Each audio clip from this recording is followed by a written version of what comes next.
Pernahkah kalian berpikir bagaimana Cina, yang dulunya dikenal sebagai negara miskin, bisa menjadi kekuatan ekonomi terbesar kedua di dunia? Kalau kalian penasaran, ayo kita bahas. Semua berawal di tahun 1978 saat Deng Xiaoping memimpin Cina untuk melakukan perubahan besar dalam ekonomi mereka. Sebelumnya, Cina adalah negara yang sangat terisolasi dan mengandalkan sistem komunis kolektif yang membatasi pertumbuhan. Namun, Deng Xiaoping punya visi yang berbeda. Dia ingin membuka pintu Cina untuk dunia. Reformasi dimulai di sektor pertanian. Petani diberikan lebih banyak kebebasan dalam mengelola tanah mereka dengan sistem kontrak keluarga. Ini memicu lonjakan produksi pangan dan meningkatkan kesejahteraan banyak keluarga. Masuk ke tahun 1950-an, Cina mulai memperkenalkan kebijakan untuk menjadi pabrik dunia. Negara ini fokus mengembangkan industri manufaktur dengan biaya produksi yang rendah.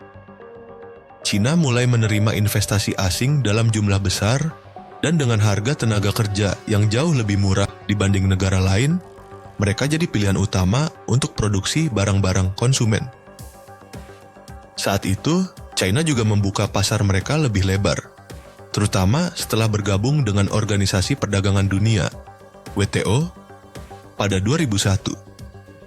Bergabung dengan WTO memberikan akses Cina ke pasar global dan mempercepat laju pertumbuhannya. Dalam waktu singkat, Cina menjadi salah satu eksportir terbesar di dunia. Tapi Cina nggak cuma mengandalkan industri. Pemerintah juga fokus pada infrastruktur. Mereka membangun jalan raya, pelabuhan, dan bandara yang memungkinkan barang-barang mereka didistribusikan lebih cepat ke seluruh dunia.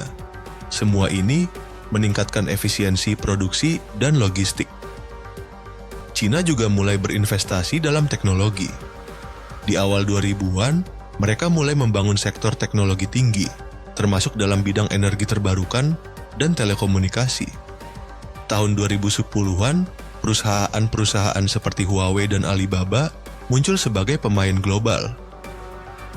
Tapi, Cina nggak cuma mengandalkan industri, pemerintah juga fokus pada infrastruktur.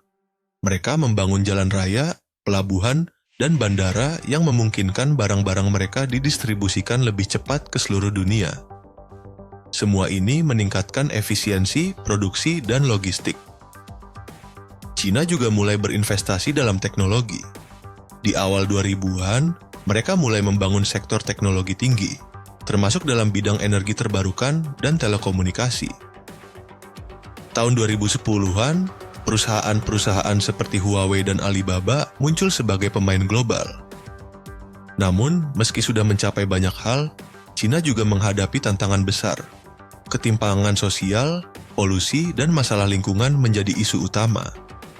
Meskipun demikian, mereka terus berusaha mengatasi masalah ini melalui kebijakan pemerintah yang terus berkembang. Tapi, satu hal yang jelas, dalam waktu kurang dari 40 tahun, Cina telah mengubah dirinya dari negara yang terisolasi dan miskin menjadi salah satu ekonomi terbesar di dunia. Keberhasilan mereka adalah contoh nyata bahwa dengan visi yang jelas, kebijakan yang tepat, dan kerja keras, sebuah negara bisa mengalami transformasi luar biasa.